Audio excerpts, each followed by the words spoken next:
बिस्मिल्लाहिर्रहमानिर्रहीम। Online classes का जैसे कि ये सिलसिला है और आज गुलजार उर्दू 11वीं जमात के लिए ये किताब है मेरे पास और इसका सिंध टेक्स्ट बुक की किताब है और इसका जो हिस्सा गज़लियात में से जिस शायर का इंतखाब किया है वो है मीर तकी मीर। मीर तकी मीर की गज़ल नंबर 1 तशरीह के लिए मैंने आज मुंतखब की है और इस गज़ल की तशरीह के लिए सारे जो हमारे पास नुकात हैं, जो स्टेप होते हैं एक तशरीह के लिए दरकार होते हैं, वो तफसील से पिछली वीडियो में बयान किए जा चुके हैं। लेकिन सिर्फ मैं आपको उनकी हेडिंग्स बताऊंगी कि आपको एक शेर दिया जाता है और कहा जाता है कि इसकी तशरीह कीजिए, तो आपने उस शेर के शायर का नाम बताना होता है और हेडिंग डालनी होती है हवाला शायर।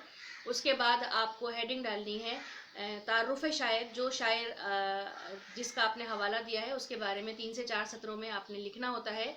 उसके बाद आपने शेर के अंदर जो मुश्किल अल्फाज होते हैं उनको उनके मायने लिखने होते हैं सिर्फ, और उसके बाद आप शेर का फ़नी हुस्न और शायर का ख़याल बयान कर सकते हैं हेडिंग डाल के। ये ज़रूरी नहीं है लेकिन बयान करें तो बेहतर है।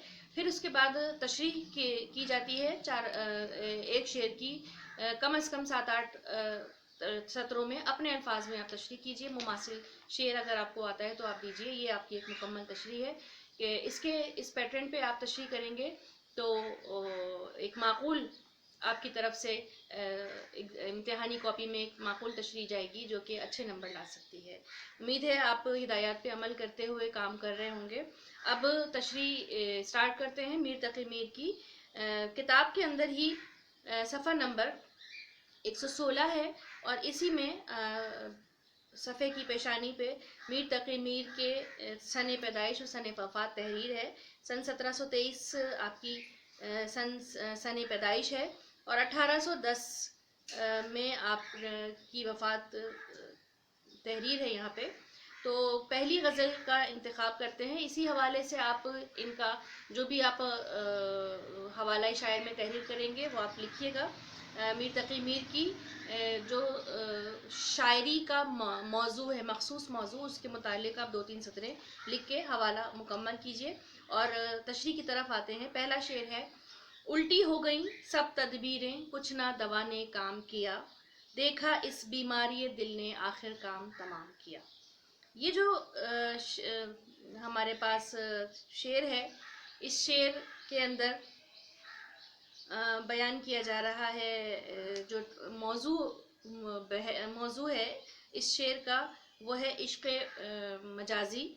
तो यहाँ पे बीमारी इश्क से मुराद इश्क है।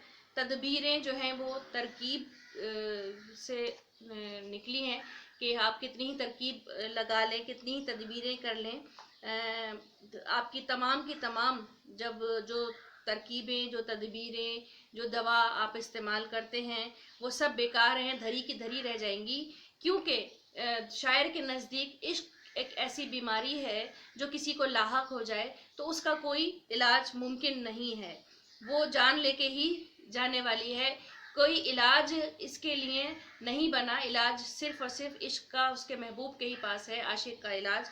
इसके अलावा दुनियावी इलाज उसके लिए कुछ नहीं है। कोई तरकीब अगर आप कितना ही कतराने की कोशिश करें, कितना ही आपके दिल में जो बस गया है, आपका दिल उसी तरफ बार बार आपका दिल उसी तरफ राग़िब होगा, उसी तरफ माइल होगा। आप कितनी ही कोशिश कर लें, आप वहाँ से अपना ध्यान नहीं हटा सकते। अगर किसी को बीमारी इश्क हो जाए, इश्क का रोग लग जाए, तो ये रोग जो है ये किसी दवा से नहीं जाने वाला, ये अपना काम करके ही गुजरता है। आप बड़ा खूबसूरत मतला इन्होंने पेश किया है ये, और इससे आगाज़ किया है। आगे की हम जब इसकी तशरीह करते हैं तो हमें जो है वो इनकी मज़ीद हुस्न बयान नज़र आता है। यहाँ पे इश्क इनका मौजू है और उसको बड़ा खूबसूरती से इसका इजहार करते हैं कि इश्क अगर किसी शख्स को लाहक हो और वो कितना ही कोशिश कर ले, उसको इस बीमारी से, इस मर्ज से छुटकारा नहीं है। اس کی دوا صرف اور صرف اس کے محبوب کا ساتھ ہے، اس کا خیال ہے اور اس کا ذکر ہے۔ اچھا، اگلا شعر ہم دیکھتے ہیں۔ عہد جوانی رو رو کاٹا، پیری میلی آنکھیں مون، یعنی رات بہت تھے جاگے، صبح ہوئی آرام کیا۔ یہاں شاعر کی جو مراد ہے وہ عہد جوانی، یہ پوری زندگی کا ایک سفر ہے۔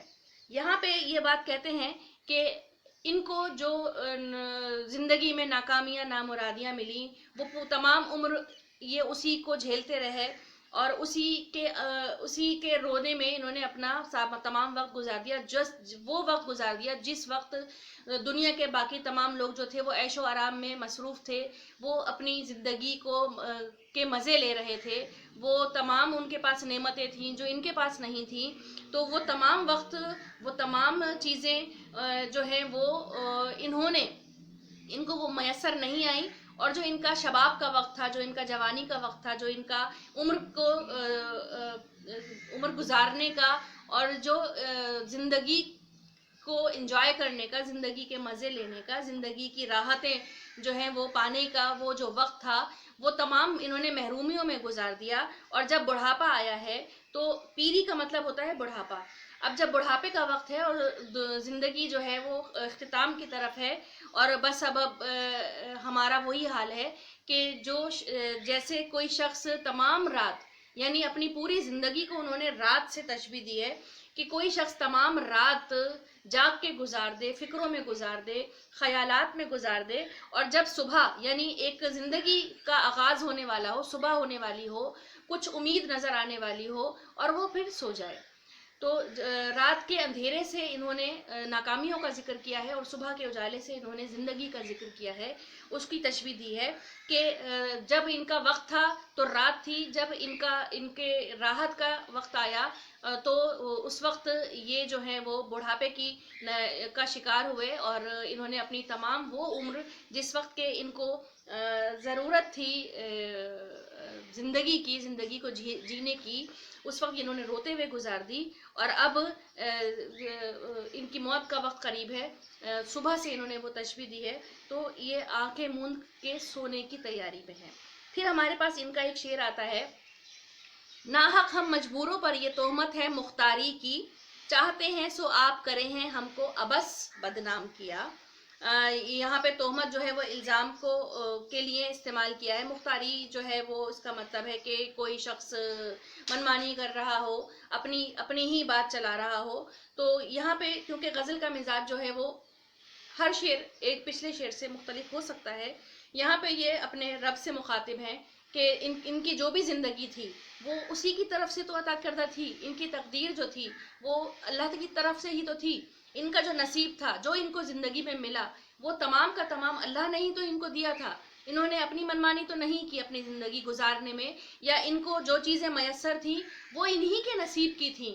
ان کو اگر محرومیاں ملی ہیں تو اس کو یہ اپنے رب کی طرف کہہ رہے ہیں کہ وہ جو محرومیاں جو میں نے گزار دی وہ مجھے آپ کی ہی طرف سے دی گئی ہیں، اب میرے اللہ نے ہی مجھے دی ہیں، تو پھر مجھ پہ یہ کیوں تہمت لگائی جا رہی ہے؟ یہ جو میرے نامہ اعمال لکھے جاتے ہیں اور میری نیکیاں اور میری بدی جو ہے وہ تحریر کی جاتی ہے، جس کے اوپر میرا حساب ہوگا، کہ وہ کیوں میری منمانیاں تحریر کی جاتی ہیں، وہ کیوں اس طرح سے لکھا جاتا ہے؟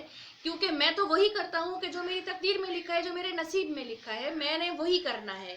تو یہاں پہ یہ ایک طرح سے شکوہ کر رہے ہیں کہ اللہ تعالیٰ نے سب کچھ جب طے کیا ہوا ہے، جب سب کچھ تحریر کیا ہوا ہے، تو پھر انسان کو کیوں یہ بدنامی دی گئی ہے کہ وہ منمانی کرتا ہے؟ یہ ایک شاعر کا شکوہ ہے ہلکے پھلکے انداز میں، شعر میں، تو وہ میں نے آپ کو یہاں بیان کیا۔ اس کے بعد